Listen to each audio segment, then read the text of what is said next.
ये क्या ऐसा दौर है जहाँ केवल आपके पेरेंट्स और आपका शिक्षक ही आपके साथ होगा और कोई भी साथ नहीं होगा, क्योंकि यहाँ सब आपकी आंखें हैं, सब आपसे रिजल्ट पूछ रही होगी पूरी दुनिया, है ना।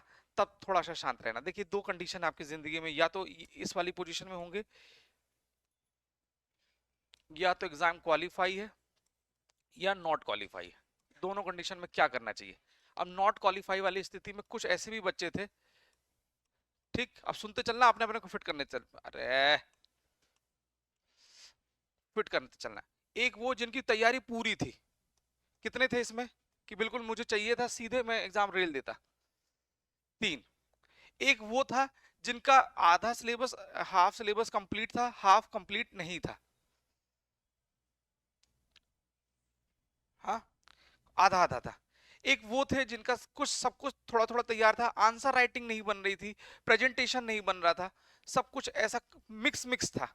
सही है क्या? कुछ है मिक्स मिक्स तक, मतलब हो भी जाता तो भी हम परफॉर्म नहीं कर पाते। एक वो है जब ये सब कुछ बन रहा है तो भी मेंटली डाउट की कंडीशन में है, ऐसे कि मेरा बन तो रहा है सर, मगर वो कॉन्फिडेंस नहीं आ रहा है। क्यों? लैक ऑफ रिवीजन की वजह से हो पा रहा है। इस कंडीशन में आप हैं तो कुछ मत करिए, अपने आप पर खुद शांत रहिए। सबसे पहले शांत रहने के साथ अब हम कुछ चीजों पर काम करने जा रहे हैं। सबसे पहले आप इस टाइम का सबसे बेटर यूटिलाइजेशन करेंगे। कब? हमारा मेंस निकल भी रहा है और नहीं निकल रहा, हमको मेंस ही पढ़ना है, ठीक। अभी धर्म मत चेंज कर लेना अपना। समझ गए कौन सा धर्म? कौन सा? प्रीलिम्स वाला धर्म कि नहीं नहीं प्रीलिम्स से निकाल देंगे कि तब होगा काम? नहीं, हम मेंस कर अच्छा प्रिपेयर कर लेते हैं। कब तक? टिल नवंबर तक, या क्योंकि अगर अप्रैल, वो डिपेंड करता है कि कैलेंडर कैसा आता है। नवंबर तक आप अपना मेंस इतना कर्रा कर लीजिए कि फिर आपको इस बार फाइनल सिलेक्शन मिले, कचरा वाला सिलेक्शन नहीं। क्यों? क्या अपनी आत्मा में हाथ रख के बोलिए, पूछिए कि अगर इस बार पीटी निकल जाता तो क्या पास होने वाली पोजीशन थी कि ये मतलब डावाडोल कंडीशन थी ऐसे ऐसे थी, है ना। और मैं कोरा मोटिवेशन नहीं दे रहा हूँ, कैलकुलेटेड दे रहा हूँ, ठीक। मेरा नेचर ये वाला नहीं है कि नहीं मैं तुमको डीएम बोलूंगा, कमिश्नर बना दूंगा, नहीं, अभी नहीं, कुछ नहीं बनाऊंगा, आगे पास होने का जुगाड़ कराऊंगा। हाँ, यही होता है, इसी को कहते हैं कैलकुलेटेड रिस्क। तो अगर फाइनल नाम नहीं आता या उस कंडीशन में थे, तो फिर आपको ये सबसे बेटर टाइम है चुपचाप शांत रहने का और चुपचाप काम करने का। कब तक? गुड़िया क्या चल रहा है? मई चल रहा है, जून जुलाई अगस्त सितंबर अक्टूबर और नवंबर, 6 महीना जिसने कड़क मेहनत कर दी, वो 27 में फुल फाइनल सिलेक्शन लेके जाएगा। और ये समय खुद पर काम करने का। क्या सही बोल रहा हूं मैं? हाँ। और इस बीच में आपके मन में द्वंद आएगा कि पेरेंट्स बोल रहे हैं शादी के लिए, पेरेंट्स बोल रहे हैं कि नहीं नहीं अब वापस आ जाओ, नहीं कैलिबर नहीं है। हर कोई आप पे डाउट करेगा, बिल्कुल करेगा, उनका वाजिब बनता भी है। क्यों? जब वो आपको थोड़ा सा टॉर्चर नहीं करेंगे तब अपनी लिमिट कैसे पुश करेंगे आप? आज से लिमिट पुश करेंगे आप। थोड़ा सा बुरा लगना भी जरूरी है, खुद के लिए बुरा बुरा लगना जरूरी है। आज जब लगेगा तब आप अपनी लिमिट पुश करना स्टार्ट करेंगे कि नहीं यार, अब थोड़ा सा अपनी अपनी रूटीन को, अपने सेफ जोन को तोड़ना पड़ेगा। मैं डेली बोलता हूँ ना, आंसर राइटिंग लिखिए, अभी भी नहीं लिखेंगे तब नहीं निकलेगा, तब भी नहीं निकलेगा। तो छोटा छोटा काम स्टार्ट करना पड़ेगा, ठीक। अभी लेक्चर है इसलिए मैं है, नहीं तो प्रॉपर तरीके से मैं पूरी प्लानिंग बना के यूट्यूब पे उतरूंगा, ठीक। और ये जितने घूंट आप कड़वे पिएंगे उतने ही उस दिन मुस्कुराएंगे जिस दिन सिलेक्शन होगा, ठीक। क्यों? हर किसी के हिस्से में ये भी कड़वे घूंट नहीं आते हैं। आपने मेहनत की इसलिए आपको रोना आ रहा है, सच बात है। और मैं आपके इस दुख में साथ हूं दोस्त, ऐसा नहीं है कि बगल झांक के निकल जाऊंगा, नहीं। और कुछ ऐसे भी हैं जिनको लगता है कि यार मैं, मेरा पीटी निकल गया सर मगर मेंस तो तैयार नहीं, तब भी मैं फेल की कंडीशन में हूं। ऐसे भी हैं कई लोग। अभी जो मिले कह रहे सर पीटी तो निकल जाता, पीटी देख कर मुझे आपको वो नहीं होता, खुशी नहीं होती, हमें आप फाइनल सिलेक्शन की दरकार है। तो इस टाइप के भी डायलेमे वाले बच्चे हैं। तो हम किसी भी कंडीशन में अपना मेंस तैयार कर लें। एक ये अभी हम उसमें, अब कुछ ऐसे भी होंगे जिनका स्नॉप सब कुछ ऑलरेडी हो गया, तो वो क्या कर सकते हैं? टेस्ट सीरीज लगा सकते हैं। कौन सी वाली टेस्ट सीरीज लगाना है? Unit wise. Online student, sir मेरा भी नहीं हुआ, मेरा भी, कोई बात नहीं, कोई बात नहीं, कोई बात नहीं। हंसो नहीं यार, कौन हंस रहा है ये? हंसना नहीं, अरे आप, अरे मैं तो तुम्हारे हंसे ठीक, हंसना नहीं है। क्यों? वो वो एक साथ लाइन से वही बड़ी झड़ी आ रही है, कोई बात नहीं। यूनिट वाइज टेस्ट सीरीज, जैसे यूनिट 1 पकड़ लिया, 5 दिन का समय मिल रहा है और 5 दिन के समय में प्रॉपर तरीके से सिनॉप्स बना लीजिए और उसको आंसर राइटिंग फॉर्मेट में लिखने की कोशिश करिए 5 दिन। और फिर 6वें दिन जब टेस्ट देने जाएंगे तो आपकी थोड़ी सी कंडीशन बेटर होगी और ये भी आपको बहुत अच्छा बना देगा अगर आपका सब कुछ तैयार है तब। ठीक, अब साथ में अभी भोज के या डीएबीबी के या वर्गतुलन यूनिवर्सिटीज के फॉर्म आए हुए हैं, मास्टर्स का फॉर्म फिल कर दीजिए। ठीक, कोरे सपाट मत बैठिएगा कि नहीं हमारा बीए है और प्लेन बीए है। ठीक, प्लेन बीए वाले जितने भी हो समझ गए होंगे, तो ये जितने प्लेन बीए हैं या बीएससी कर रखा उन्हें मास्टर्स कर लेना चाहिए। कैसे कर लेना चाहिए? एमपीपीएससी में कुछ ऐसी भी वैकेंसीज आती हैं जिसमें डायरेक्ट इंटरव्यू कॉल होता है, कोई एग्जाम नहीं होता। पता है आपको? ये नहीं पता? कितने लोगों को नहीं पता था ये? मुझे लग रहा है 99% लोगों को नहीं पता था। एमपीपीएससी में कुछ ऐसे एग्जाम होते हैं जिसमें मास्टर्स मांगा जाता है और सीधे, फिर से बोलूं, सीधे मेरिट बेस पे इंटरव्यू कॉल हो जा रहा है। बताओ सर कौन सी वैकेंसी है ये? तो तोड़े वो। हाँ हाँ, बहुत सारी कुछ वैकेंसीज है। मेरी सिस्टर का डायरेक्ट इंटरव्यू कॉल हो गया, मास्टर्स कर रखा था और एक आध दो उस पर्टिकुलर सेगमेंट में बताऊंगा कैसे, पर्टिकुलर सेगमेंट में डिप्लोमा कर लिया और सीधे फॉर्म आया और बाद में पता चला पूरे मध्य प्रदेश में 34 फॉर्म फिल हुए थे। ठीक, और post second class officer 5400 grade pay, in hand salary 82,500 रुपया।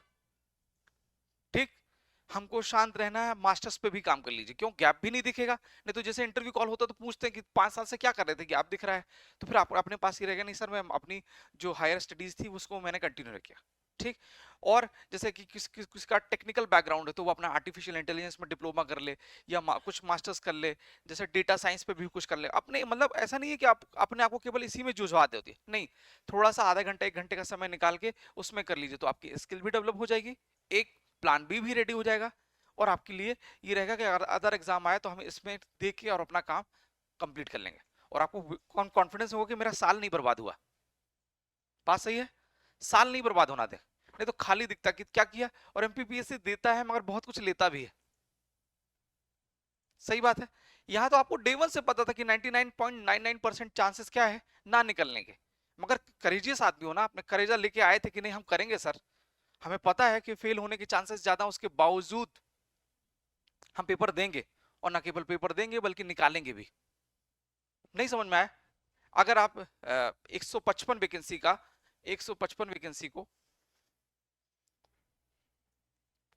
पूरा, मैथ का स्टूडेंट हूं तो मैं मैथ की भाषा बोलूं तो ज्यादा बेटर रहेगा, 155 वैकेंसी को 1,20,000 से भाग दोगे, अरे बाप रे बाप, है ना?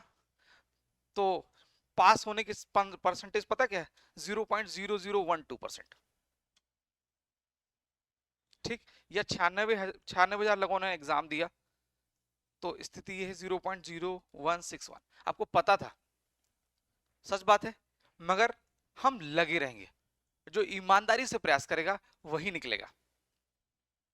और मैं मानता हूं कि इतना कठिन एग्जाम होने के बावजूद भी आप लगे हुए हैं, ये बड़ी बात है। वैसे इस सेक्टर में इस टाइप का कैलकुलेशन कोई नहीं बताता, क्यों? क्योंकि वो, उसको ये लगता है बच्चा नहीं, डाउट में नहीं आएगा, बच्चों को लगेगा नहीं हमको अपनी मेहनत और भी तेज करनी है। बात सही है। तो मास्टर्स करना है, अगर आपको सब कुछ तैयार है, लग रहा है कि नहीं अब मुझे मेरा मेंस सब कुछ कंप्लीट है, तो आप एक काम करिए, टेस्ट सीरीज ज्वाइन कर लीजिए। आपको नहीं लग रहा है तो प्रॉपर तरीके से इन 120 दिनों में सितंबर तक अपना मेंस बहुत अच्छा कर लीजिए।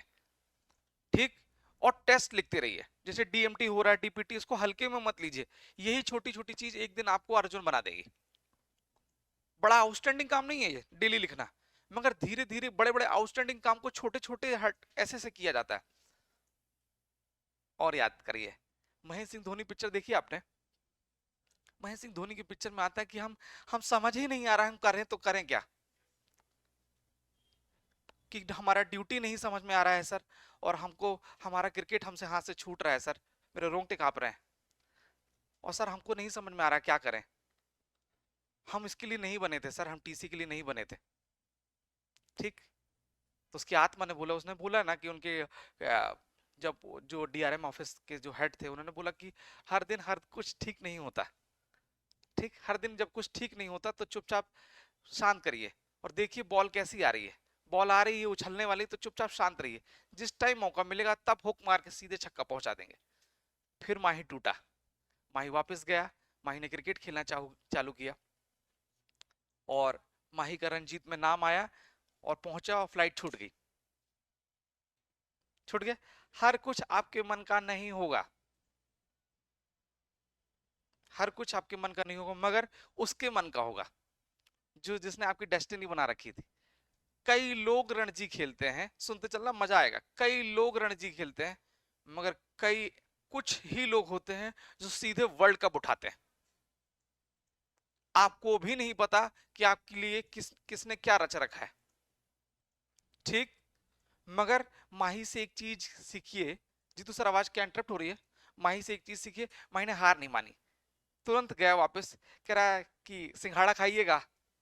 कितने लोग सिंघाड़े खाइएगा? सिंघाड़ा मतलब समोसा झारखंड की भाषा में। जब आपकी जिंदगी में टफ दौर हो तो और भी मुस्कुराइए, इससे बुरा क्या हो सकता है? बोला ना, माही ने बोला कि इससे ज्यादा क्या हो सकता है।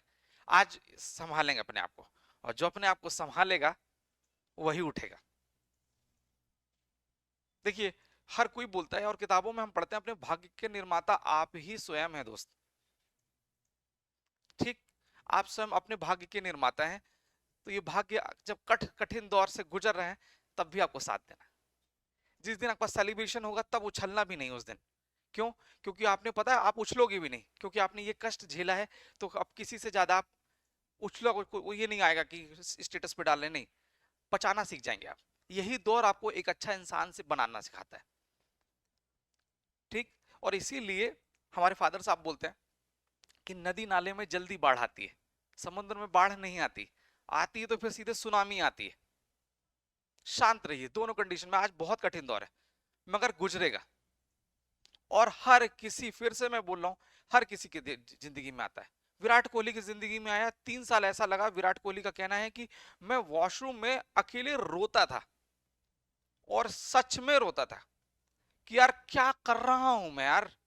द विराट कोहली, इससे बल्ले पे गेंद ही नहीं लग रही। आपको क्या लगता है कि आप सब कुछ कर रहे हैं? नहीं, वो करा रहा है।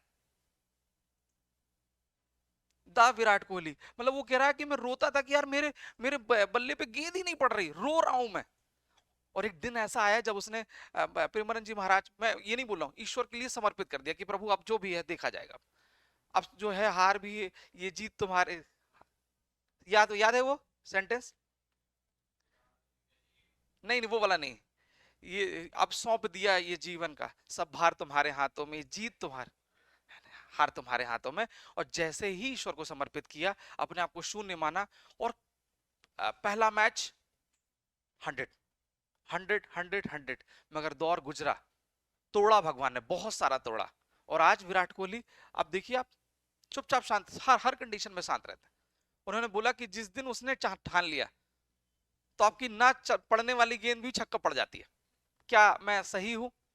क्या वर्ल्ड कप में अगर वो 2020 का मैच देखा होगा, जो स्ट्रेट ड्राइव पे वो छक्का मारा था, नेक्स्ट टू इम्पॉसिबल है, पड़ गया ना। कभी कभी आप जब उम्मीद नहीं करते तब चमत्कार होना स्टार्ट हो जाता है, और चमत्कार होगा आपकी जिंदगी में, मैं 1,00,000% गारंटी लेता हूं। भरोसा नहीं लग रहा हो आपको, लग रहा है कुछ भी सर मोटिवेशन दे रहे हैं, मगर मेरी मोटिवेशन में बहुत सारा एक्सपीरियंस जुड़ा रहता है, इसलिए शायद हमसे आप कनेक्ट कर पाते हैं। मैं दावे के साथ बोल रहा हूं कि ये दौर गुजरेगा तो आप निखरेंगे, नहीं बिखरेंगे, निखर ही जाएंगे और कुछ नहीं होगा। और ये फाइनल, अब हम जो सिलेक्शन की बात करेंगे, अब जो सोचेंगे अब फाइनल होगा, अब कुछ नहीं होगा। तो इन 6-7 महीने में आप कड़क अपने ऊपर मेहनत कर लीजिए और सोच लीजिए कि मुझे फाइनल सिलेक्शन लेना है, ठीक। किसी से ज्यादा बात नहीं करना है। वो अभी नंबर लोग पूछेंगे, बोलो कि नहीं भाई, मान लो। और जिसने स्वीकार कर लिया कि मैं फेल हो गया हूं, वो बहुत अच्छा बाउंस बैक कर लेता है। मत बोलना 1 नंबर 2 नंबर, क्या तो 10-15 नंबर के डिफरेंस से निकले, आउट हो गया, टोटल आउट। और बोलिए कि कोई 2 नंबर 4 नंबर, ये देखिए क्या रहता है, जैसे बोलना 1 नंबर से गया, ये सब बातें। बोलिए फेल हुए हैं, FAIL, फेल हुए हैं, स्वीकार कर रहे हैं, that's it, clear cut agenda है। और ये अपने आप को आत्म मत करना, खुश मत करना, 2 नंबर से रुक गया, 1 नंबर से रुक गया, नहीं। नहीं निकला है, और अगली बार जब होगा हम सरप्लस मार्क्स के साथ इसकी क्षतिपूर्ति कर देंगे। ठीक, याद रखना, यही अगर माइंडसेट आपने रखा तब अपने आप को मेंटली थोड़ा सा प्रिपेयर करेंगे। और 6 से 7 महीने का प्लानर बनाइए। जैसे एमपीपीएससी साल भर का कैलेंडर बनाता है, भले वो फॉलो नहीं करता है, ठीक वैसे आप भी नहीं करेंगे, मगर प्लानर बनाइए कि नेक्स्ट 6 महीने में और 1 वर्ष में मैं अपने आप को कहां देखता हूं। तो 6 महीने के बाद मैं अपने आप को देखता हूं कि मेरा सिलेबस कंप्लीट है, मेरे नोट्स कंप्लीट है, सिनॉप्सिस की बात कर रहा हूं, ठीक सिनॉप्सिस ही बनाना है, बड़े बड़े नोट्स मत बनाइए। तो मेरी टेस्ट सीरीज कंप्लीट है, मेरी आंसर राइटिंग कंप्लीट है, अब मेरे खांचों पे सब ब्लू टिक होता है, स्टार्ट हो रहा है, ये हो रहा है। अब जैसे ही प्रीलिम्स का मौसम, और हम लोग जो पढ़ा रहे हैं अभी थोड़ा धीरे धीरे कोशिश करेंगे कुछ टाइम के बाद, सिलेबस जो आपको हमने दिया पीटी प्लस मेंस के कॉमन टॉपिक्स दिए हुए हैं, अब जब भी हम पढ़ना स्टार्ट करें तो ये भी देखें कॉमन टॉपिक क्या है, तो आपका पीटी भी धीरे धीरे तैयार होना स्टार्ट हो जाएगा। और जैसे ही अक्टूबर नवंबर का टाइम आए तो अपना एमसीक्यू लगाना चालू करिए, किसी से बात मत करिए, क्लियर है? कम से कम डेली 2-2 एमसीक्यू लगाना चालू करिए, और अपने आप को इमेजिन करिए कि 6 महीने के बाद मैं इस पोजीशन में हूं, और अगले बार अगर मैंने प्रीलिम्स दिया तो धूमधाम से ना केवल पीटी निकलेगा, मेंस निकलेगा और इंटरव्यू निकलेगा। हम वो वाला काम नहीं करेंगे कि 2 बार पीटी निकाल लें, 1 बार मेंस और 1 बार इंटरव्यू, नहीं, निकालेंगे तो पूरा एक साथ ही निकलेगा, तभी इसकी वैल्यू। नहीं, क्या सही बोल रहा हूं मैं? सही बात है? नहीं तो कई ऐसे भी जो बोलते हैं सर 2 इंटरव्यू मैंने दिया हुआ है, ये दिया हुआ है, नहीं, अब हम फाइनल पे काम करेंगे, ठीक? और इस टेम्परामेंट के साथ बढ़ेंगे तो ज्यादा खुश रहेंगे, ठीक? आज के बाद घर में चर्चा करना बंद कर दीजिए, पेरेंट्स को छोड़ के, मौसी उसी को बोल दीजिए कि हमने पढ़ाई छोड़ दी, ठीक? रिलेटिव बोल दिए पढ़ाई छोड़ दी, गिव अप ही कर दिया, खुश, सामने वाली पार्टी खुश। क्यों? क्योंकि जब इंदौर आप चले थे तो आपका कांटा चालू हो गया था कि आपने तैयारी चालू कर दी। उनको नहीं मतलब कि आपकी जिंदगी में क्या गुजर रहा है, और उनके सिलेक्शन के बाद भी मतलब नहीं है, ठीक? मौसी है, फूफा जी है, सब कुछ है, ये और ये आपके आस पड़ोसी बोल दिए गिव अप कर दिया, प्राइवेट जॉब करना स्टार्ट कर दिया। जब भी उत्तर दिशा में जा रहे हो तो दक्षिण दिशा बता के जाइए, आपका काम तभी मुकम्मल होगा। इस बार सबसे बड़ा ब्लंडर पता क्या हुआ? सेम डाउट सर, मुझे भी यही, हाँ, सबसे बड़ा ब्लंडर ये हुआ कि आप जिले मुख्यालय में अपने गए पेपर देने के लिए, कम से कम 4 से 5 क्वेश्चन का वहां लॉस हो गया आपका। क्यों? 5 से 6 दिन पहले गए और पूरे मोहल्ले में बता दिया कि प्रीलिम्स का पेपर देना है, तो मोहल्ला लग गया पेपर दिलाने के लिए आपको। बोलो हाँ, ठीक, बस छोड़ने नहीं गया सेंटर तक। कुछ लोग उसमें, कुछ लोग पॉजिटिव थे, कुछ लोग नेगेटिव थे, क्या यार डीएम बन जाएगा, इनके पिताजी तो नॉर्मल साइकिल चलाते हैं जी, कैसे डीएम बन जाए? आत्मा कुड़ रही लोगों की। हाँ, कुड़ती भी है, तुमको क्या लगता है कि सब ब्लेसिंग्स कर देते हैं? नहीं देते कोई ब्लेस, भारत जैसे देश है भैया ये, यहाँ आपके, ठीक है, आप ही नहीं दुनिया के लिए ब्लेस करते, दूसरे को क्या बोलूंगा? आपके अंदर भी दूसरा दुश्मन बैठा हुआ है। पड़ोसों के यहाँ अगर वो मर्सिडीज आए तो लगता है काम करें ईटा लेके खरोच दे, नहीं, यही यही मेंटालिटी चेंज करना है। तो फिर क्या हुआ कि जिला मुख्यालय में 50 किलोमीटर दूर सेंटर था, सॉरी ज्यादा समय ले रहा हूं आपको, 50 किलोमीटर दूर सेंटर था, और उसकी वजह से आप सुबह निकल गए पेपर देने के लिए, तकरीबन तकरीबन 3 बजे 4 बजे के आसपास। क्यों? क्योंकि ट्रेन ना छूट जाए, बस ना छूट जाए, बैकअप लेके चलते हैं ना, कि भले 2 बसेस थी मगर आपको लगता था ये नहीं आई तब, और आपको अपनी किस्मत का तो पूरा पता है कि लास्ट वाली बस के भरोसे रहे तो बस वो कहो इस दिन छुट्टी भी मार दे, सच बात है। अभी होता ही है।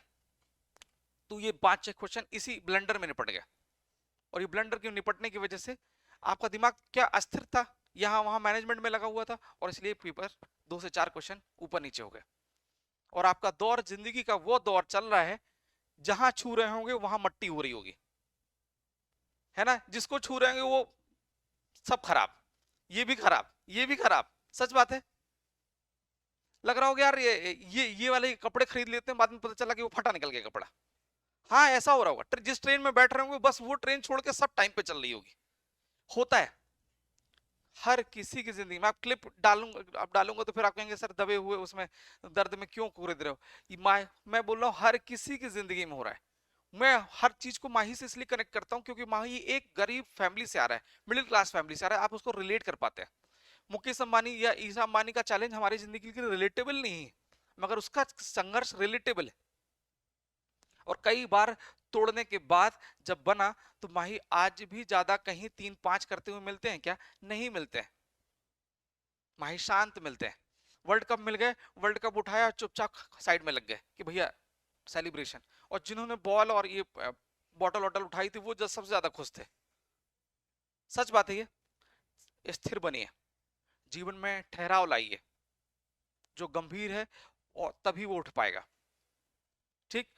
जैकमा नाम सुना होगा, जैकमा मैंने बोला था, जैकमा नाम है, alibaba.com के मालिक, जिंदगी भर फेल हुए हैं, लास्ट मोमेंट में 40-42 वर्ष की उम्र में सफल होना चालू किए, और जब सफल होना चालू किए तो सबको पार लगा दिया उन्होंने। ठीक। हर किसी का अपना अपना प्रारब्ध है दोस्त, वो अपने आप धीरे धीरे पहुंचेगा वो। और ये भी याद रखिए कि कभी कभी होता है ना कि हम कमिश्नर क्यों नहीं बन पाए, तो भाई याद रखना, आपका बैकग्राउंड, आपकी स्कूलिंग, आपके पुराने कुकर्म, कर्म और स्वकर्म दोनों, ये सब कुछ जुड़ता है। क्या समझ रहे हो? आपको लगता है बस ये मेहनत काफी नहीं, वो सब कुछ जुड़ते हुए चलता है आपकी जिंदगी में। अगर आप जैसे सेंट स्टीफेंस कॉलेज से पढ़े होंगे दिल्ली से, या दिल्ली यूनिवर्सिटी से पढ़े होंगे, वो सब आपके काम आएगा भी। ठीक। और प्राइवेट पढ़ रहा होगा कि सर मैंने ग्वालियर से कर रखा है और इंदौर से तैयारी कर रहे हैं, कह रहे हैं कॉलेज ऐसे कर रहे हैं, कह रहे हैं अरे, तो मैं कह रहा हूं कि क्या हुआ, कह रहे सर हो जाएगा सर, ग्वालियर अपना ग्वालियर है, मतलब समझ में नहीं आ रहा क्या अपना ग्वालियर है, कह रहे हैं हो जाएगा सर।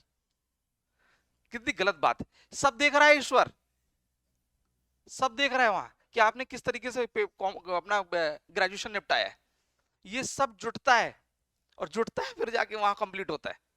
और जिसने प्रॉपर तरीके से अपनी कॉलेजिंग की है, सब कुछ किया है, वो सिस्टमेटिक दिखेगा आपको। और ये मुंडी डुलाने वाले जो ऐसे हैं, वो सब जगह अस्त व्यस्त दिखेंगे। कहां कहां तुम किसी से गुंजाइश बनवा लोगे? सॉरी, मतलब उसमें पर्टिकुलर ग्वालियर को नहीं फोकस कर रहा हूँ, सब जगह की बात कर रहा हूँ जो डिस्टेंस से ऐसे मैनेज कर रहे हैं।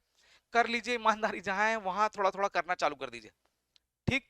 फिर आपको माध्यमिक शिक्षा मंडल से पढ़े हुए तेज तर्रार लोग, जैसे जैसे यूपीएससी दिख लेते हैं, जैसे यूनियन पब्लिक सर्विस कमीशन, और आपने चिपका लिया डैशबोर्ड में, देखो भैया जिसकी रैंक 1 आई है वो एनआईटी का है, आईआईटी का है वो, और आज से नहीं, वो कक्षा 6 से ही 8-8 घंटे की सीटिंग सीख ली थी उसने। हम 1 घंटे में ही सर आ रहे हैं सर, थोड़ा सा एकदम स्थिर हो चुके हैं सर, बर्फ जम गई है सर, थोड़ा सा आ रहे हैं टहल के, ये आधा आधा घंटा नहीं बैठ पा रहे हैं अपन। वो कंटिन्यूसली 8-8 9-9 घंटे की सीटिंग लेके आ रहे हैं, और कक्षा 6 से उनको बैठना आता है, लिबोरियस कैंडिडेट है। आईआईटी निकालेंगे तो फ्यू कैंडिडेट्स निकालते हैं, वो माइंडसेट के लोगों के लिए यूपीएससी हलवा। क्यों? क्योंकि इंजीनियरिंग में जिसने 40 पेपर दे दिए, उसके लिए 6 पेपर क्या है, वो निचोड़ देते हैं गन्ने का रस जैसा। सच बात है ये, इस चीज को एक्सेप्ट करिए, वो आपसे बहुत तेज है मेहनत में भी, और उन्होंने बहुत पहले अपने आप को घिसा है, तब जाके इधर आए। ठीक। तो ऐसे नहीं मिलेगा। सॉरी, एक कड़वी भाषा बोलनी पड़ती, क्यों? क्योंकि आपको अपनी उसको भी तो दिखाना है, हकीकत को। वो गलत शब्द बोलने वाला था मैं। आपकी अपनी आपकी जो हकीकत चेहरा है उसको भी दिखाना पड़ेगा कि मेरी स्कूलिंग कैसी थी, मेरी राइटिंग ठीक है कि नहीं है, मैं प्रेजेंटेशन दर पता चला हिंदी लिख रहा हूँ, और लिख रहा हूँ परिणाम तो बड़ी की मात्रा लिख दे रहा हूँ, तो क्या ये कंडीशन है? तो अभी मैं लायक नहीं हूँ। पूछो ना, सेल्फ इंट्रोस्पेक्शन करो कि मैं आज सच में आत्मा से पूछो कि मैं लायक था, और नहीं था तो सुधार करेंगे, नेक्स्ट ईयर प्रयास करेंगे। हमारे छोटे ही हैं, अनुज ही बोलता हूं मैं उनको प्यार से, अंकित सिरोठिया, बहुत ड्रीम, मतलब क्या ही बोले, लोगों के लिए था कि यार ऐसा बनना चाहिए। अंकित सिरोठिया मतलब इंसाइक्लोपीडिया। ठीक। और मैं उसको सामने बोलता तो भैया कहता था, भैया हाथ जोड़ दें भैया, ऐसा मत बोलिए ना, कपार में चढ़ जाएगा ये सब बातें, है ना। गांव से लोग हैं, टीकमगढ़ सागर के लोग हैं, तो ज्यादा डरते हैं सब चीज, कि दिल में दिमाग में नहीं चढ़नी चाहिए सब चीजें। इंसाइक्लोपीडिया सब कुछ बनता था। 19 में लोगों ने बोला कि रैंक मारेगा, इंटरव्यू पहुंचा, लिस्ट में नाम नहीं, आउट। 20 में बोला कि अरे भगवान अब तो बैलेंस कर देगा, 20 में पहुंचा, सब कुछ बढ़िया था, इंटरव्यू इंटरव्यू सब कुछ गया, मगर शर्मा जी का बोर्ड मिल गया, आउट। शर्मा जी का बोर्ड मतलब फेल होने के 99% चांसेस। अब शर्मा जी नहीं है, चिंता मत करना, हाँ चले गए चले गए। ठीक। 21 में फेल, 22 में फेल, 23 में भी फेल, और इंटरव्यू कंटिन्यूसली जा रहा है। थोड़ा ही अब मैं मिलवाऊंगा, अभी अभी दिखाता हूँ वीडियो भी। ठीक। 23 में फेल, और ये जब मिलने आया कह रहे भैया अंधेरा दिख रहा है भैया, जवाब भी कुछ समझ में नहीं आ रहा हमको। 24 में जा तो जरूर रहे हैं, मगर विश्वास नहीं है। मैंने कहा अंकित अब क्या कर सकते हैं यार दोस्त, मैं भी मतलब एकमात्र ऐसी पर्सनालिटी जो जिसमें भंवर के पुराने लोग होंगे जो भी, सब दुआ कर रहे थे कि यार किसी का नहीं होगा, इस इंसान को तो जरूरी हो जाए यार, नहीं तो यार परिभाषा, मेहनत की परिभाषा चेंज हो जाएगी। और ईश्वर की कसम हर किसी की दुआ कबूल हो गई उस दिन। 139 नंबर के साथ प्रॉपर इंटरव्यू मिला और 2024 में प्रारब्ध पूरा हुआ और असिस्टेंट कमिश्नर बना वो, एडिशनल असिस्टेंट कमिश्नर जनपद सीओ, पूर्ण विराम। मगर आपको उसको भी नहीं पता था कि ये सफर कहां से कहां तक पहुंचेगा। 19 में चीजें जो होनी थी वो 24 ने बोला कि भैया अब समझ में आया कि हमारे हिस्से का संघर्ष हमें कोई करना पड़ेगा भैया। इन 6 वर्षों ने 4 वर्षों ने मुझे बहुत कुछ सिखा भी दिया भैया। वो आपसे मिलेगा ना तो आपको ये लगेगा कि आप उनसे सीनियर हो, हाथ जोड़ते ही खड़ा रहेगा, हम्बलनेस। ठीक। और उसने बोला कि भैया मेरे पास बीएड का फॉर्म भरने का पैसा नहीं था और मैं प्राथमिक शिक्षक के लिए तैयारी की कोशिश करने लग गया था। क्यों? अब नहीं होगा यार भैया, कितनी पढ़ाई कर ले हम। और उसने बोला कि बिहार पब्लिक सर्विस कमीशन का 1600 वैकेंसी का फॉर्म आया हुआ था, 2200 और 1900 वैकेंसी थी। तो मैं यहाँ से पहुंच ही पाया था, रेलवे स्टेशन तक उतरने वाला था यहाँ से रात। और ऐसे नियम कभी कभी चमत्कार होते हैं, ट्रेन में था और स्टेशन तक नहीं पहुंच पाया, तब तक पीडीएफ खुलती है, रोंगटे खड़े हो रहे हैं, हे भगवान। रोंगटे खड़े होते हैं और उसने अचानक देखते हैं कि अंकित सिरोठिया डिप्टी कलेक्टर 5 वेटिंग है उसकी, हाइट नहीं है, नहीं तो डीएसपी बनता। और तो उठ के खड़ा हो गया चुपचाप। तो 2-3 बोल रहे हैं दोस्त कि क्या हुआ? कह रहे भैया हो गया यार, हो गया, पूरा हो गया। और खबर तो आग जैसी लगती है क्योंकि वो बिहार पब्लिक सर्विस का पूरा डब्बा ही भरा हुआ था मजदूरों से। कौन सा वाला मजदूर? ठीक पेपर देने गए थे, पूरी बोगी ने खड़े होकर ताली मारी उस दिन। कितने लोगों को उत्साह दे दिया उसने। मगर उस सक्सेस के पहले कितनी बार टूटा भी है अंकित। कह रहे भैया जा रहे हैं भैया इंटरव्यू दे, कुछ बोल रहे हो क्या? तो मैंने कहा अंकित कभी कभी छोड़ देना, नदी में जैसे आप तैर रहे फंस रहे हो ना, तो सबसे अच्छा तो नदी का रूल क्या होता है, छोड़ दीजिए, नदी किनारे लगा देगी। मगर हाथ पांव मारेंगे तो फंस जाओगे, कुछ चीजें छोड़ देनी चाहिए भैया आप। उन्होंने कहा भैया इस पूरे दौर में मैं केवल एक ही मंदिर जाता था, हनुमान जी महाराज का मंदिर है जो राजीव गांधी के पास इस साइड है ना, जो मंदिर आनंद जो हाँ समझ गए, मारुति सुजुकी अरीना के शोरूम के पास। कह रहे यार भैया हम वहीं जाते थे, रो लेते थे, पेरेंट्स से बता नहीं सकते क्योंकि पेरेंट्स के सामने आपने रो लिया, पेरेंट्स के सामने मत रोना कोई भाई, सुन लो वो टूट जाएंगे। ठीक। और कोई भी पिता अपने बच्चे को टूटता हुआ नहीं देख सकता। वो आपके सामने तो नहीं रोएगा मगर अकेले जाके बहुत रोएगा वो। तो धोखे से भी अपने पेरेंट्स के सामने मत रो देना। ठीक। बिल्कुल मेरा हम्बल रिक्वेस्ट है आपको, नहीं तो बहुत बुरी स्थिति हो जाती। क्यों? क्योंकि वो आपको रोते नहीं देखना चाहते बस। वो कहते हैं अगले अटेम्प्ट दो, कोई दिक्कत नहीं, मैं अपने आप को बेच दूंगा, मगर रोना मत तुम लोग। ठीक। क्योंकि वो टूटा बच्चा तो पूरा भरभरा के गिर जाएंगे वो। आप ही से तो संबल है उनको यार, आप ही से संबल है उनका कि यार एक दिन शायद ये बिटिया का सिलेक्शन हो जाएगा या बेटे का सिलेक्शन हो जाएगा तो शायद कुछ चेंजेस हो जाएंगे। उनसे पैसे उसे नहीं चाहिए, आपकी सैलरी नहीं चाहिए, उनको ये लगता है कि आ, ये हो जाएगी तो गुरूर है मेरा, ये बिटिया मेरी, ये मेरा बेटा मेरा गुरूर है, इसने कर दिया तो मैं पूर्ण विराम लगा देंगे जिंदगी। है गुरूर है आप, हर कोई बच्चा अपने पिता का गुरूर है, माँ का गुरूर है। वो बोलते नहीं, और भारत जैसे देश में पिता अपना अपने बेटे से कभी बोल ही नहीं पाता और बेटा तो अपने पिता से कभी बोल ही नहीं पाता कि पापा। ठीक है। मगर मगर मगर हम शांत रहेंगे, पापा से बिल्कुल पापा पापा बाउंस बैक करेंगे ना पापा, ऐसे माइंडसेट के साथ। ये पापा कोई बात नहीं, थोड़ा सा दिक्कत गई पापा की कुछ गलतियां, और स्वीकार कर लीजिए पापा को मुझसे कुछ गलतियां हुई हैं, पापा मुझे थोड़ा सा समय दीजिए, मैं अपने आप को सुधार करूंगा और आगे बढ़ूंगा। ठीक है। और इसके बाद जब आप बन के निकलेंगे, पिता सुधारेंगे, आपका साथ देंगे। ठीक। इसने कठिन दौर में केवल पेरेंट्स ही साथ दे सकते हैं। क्लियर है? तो अंकित का जब नाम आया, अंकित वापस आया, तो अंकित ने बोला कि ये आए यहाँ, कह रहा मैंने कहा अंकित, अरे सर अंकित सर, कह रहे भैया औकात। उसने चरण स्पर्श किया कि भैया मुझे अपनी औकात में ही रहने दीजिए, मैं हमेशा ऐसे ही था, मुझे ऐसे रहने दीजिए, सर मत बनाइए, नहीं तो हम पागल हो जाएंगे सर। और अंकित वैसा ही वैसा रह गया। ठीक। तो ऐसी छोटी छोटी चीजें कई लोगों की स्टोरी है, मगर अंकित ऐसा है कि जो आप फील कर पाएंगे, बुंदेलखंड का आदमी, सिंपल आदमी है और चीजें है। ठीक है, तो परेशान नहीं होना है। हर किसी, और रैंक 2 जैसे रिद्धि आई हमारी, रिद्धि निधि को लग रहा रैंक 2 है और ये रैंक 2 है सब कुछ। नहीं भैया, सॉरी दोस्त, आज लग रहा लंबा टाइम ही घुस गया, पूरी की पूरी इसी में चला जाएगा लग रहा है आज मेरा लेक्चर। तो निधि का यूपीएससी का सेकंड अटेम्प्ट था, उसका फाइनल इंटरव्यू कॉल 4-5 नंबरों के अंतर से रुका, और 4-5 नंबरों के अंतर से रुकने के बाद वो इधर आई, एकदम डिस्टर्ब हो गया क्योंकि बड़ा मेहनत करना पड़ता है। डिस्टर्ब, उसने कहा कि आप गिव अप कर दी, मेरी बस की बात नहीं है, अब नहीं होगा।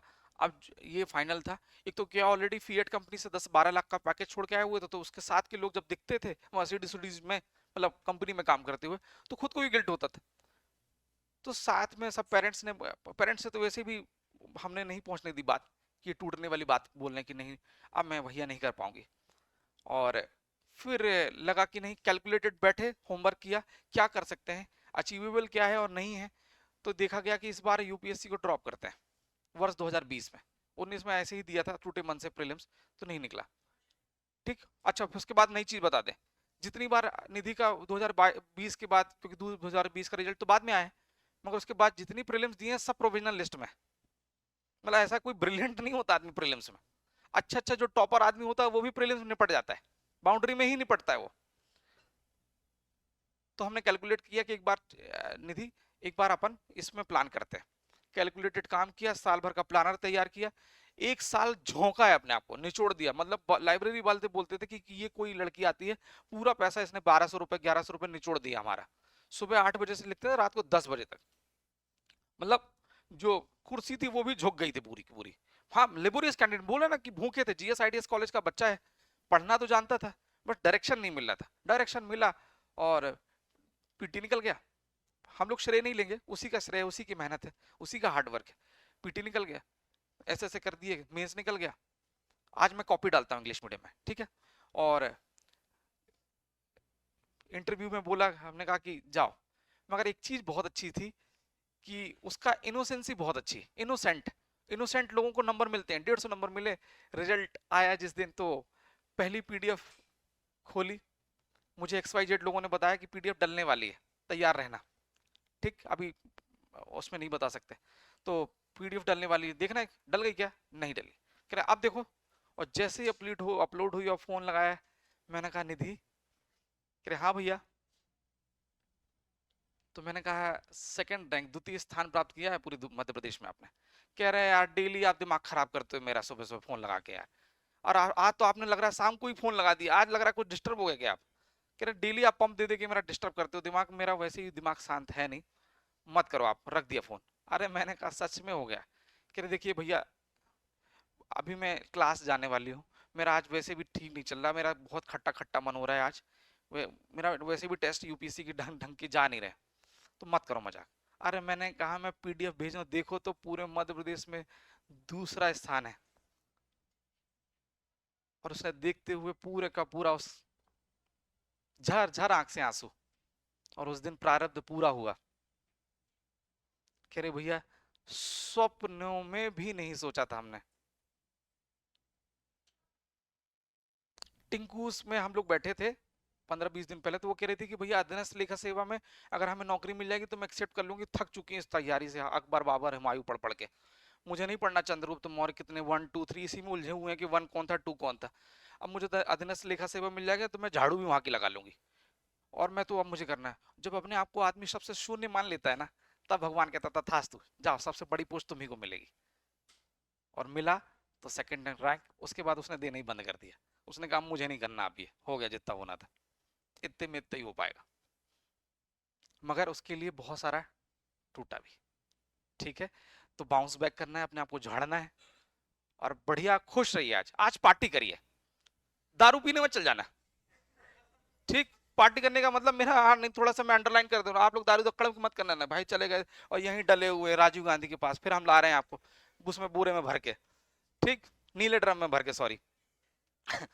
नहीं, शराब और की बात नहीं कर रहा हूँ मैं, उसकी बात कर रहा हूँ। थोड़ा सा गाय खुश रहिए, चिल करिए भैया, चलो आज सैंडविच खाते हैं, कोल्ड कॉफी। हार का भी तो सेलिब्रेशन मनाते हैं, जीत का ही सेलिब्रेशन मनाएंगे, हार का मना लेते हैं, तब बाउंस बैक करेंगे और अपने आप को खाली करिए तभी भर पाएंगे।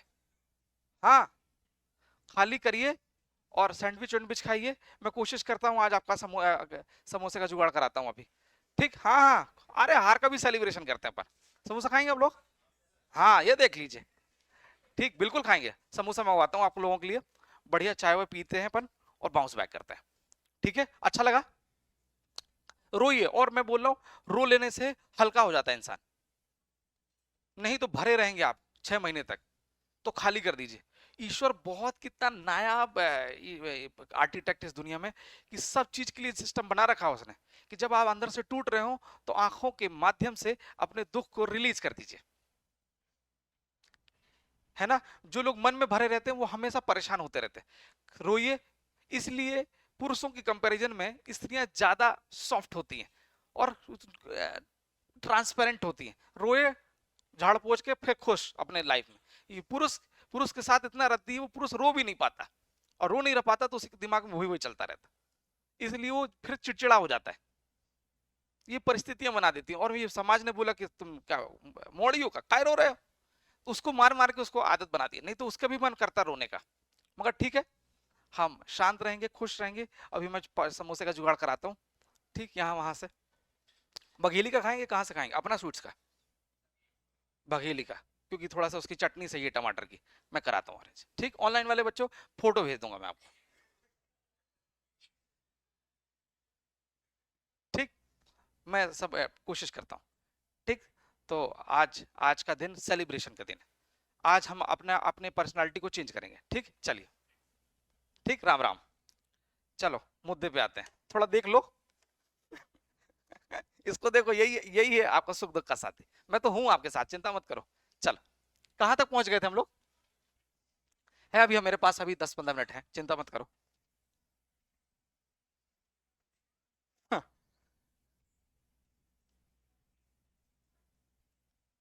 यहां तक गाइस पहुंच गए थे ना, है ना। Throw the light on the internal external factors of the business environment. ठीक, थ्रो द लाइट या शेड द लाइट, जो भी वट जो भी आप चाहते हैं। हो गया ना। चलिए, ये व्यवसायिक पर्यावरण में शामिल वाले तत्व कौन कौन से एलिमेंट्स होंगे उसका वर्णन करना है। व्यवसायिक परिणाम में जो आपका ये, अच्छा ये परिभाषा कोई बताएगा क्या 2 मार्कर में कि बिजनेस एनवायरनमेंट क्या है? सड़ी परिभाषा बता दो, फिर तो मैं इसका सुनाव देने वाला हूं आपको बहुत जल्द। बिजनेस प्लस एनवायरनमेंट किसी भी, हाँ, के लिए, हाँ, बहुत बढ़िया। बोल, बस 2 ही लोगों को समझ में आ रही क्या परिभाषा, या तो मैं इतना खराब पढ़ा रहा हूं क्या? हाँ बोलो ना। बहुत बढ़िया, बस दैट्स इट। सही बात है। बोलो ना, नारियल दूं क्या कुछ? फोड़ेंगे तब मुंह खोलेंगे भगवान जी। खुश रहो यार।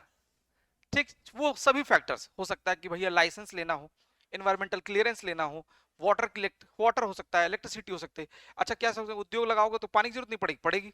इलेक्ट्रिसिटी की बिल्कुल पड़ेगी। रोड बिल्कुल चाहिए पड़ेगा, नहीं पड़ेगा? तो ये सब कुछ काय में आएगा। ठीक, तो ये सब छोटी छोटी परिभाषा, इसको तोड़िए और आगे बढ़िए। ये लिखा है व्यवसायिक पर्यावरण से क्या आशा है? वो सभी इंटरनल और एक्सटर्नल फैक्टर्स, कौन सी परिस्थितियों से जो किसी व्यवसाय की स्थापना के लिए, संचालन के लिए और विकास के लिए। 3 शब्दों को अगर आपने याद कर लिया, ये पूरी परिभाषा। ठीक, प्रभावित मतलब सकारात्मक रूप से। ठीक, अब इसका जीता जागता एग्जांपल ये इसलिए लिख दिया क्योंकि आपको पीथमपुर इंदौर के पास है, तो पीथमपुर आपको बार बार दिमाग में चलेगा आपको पास।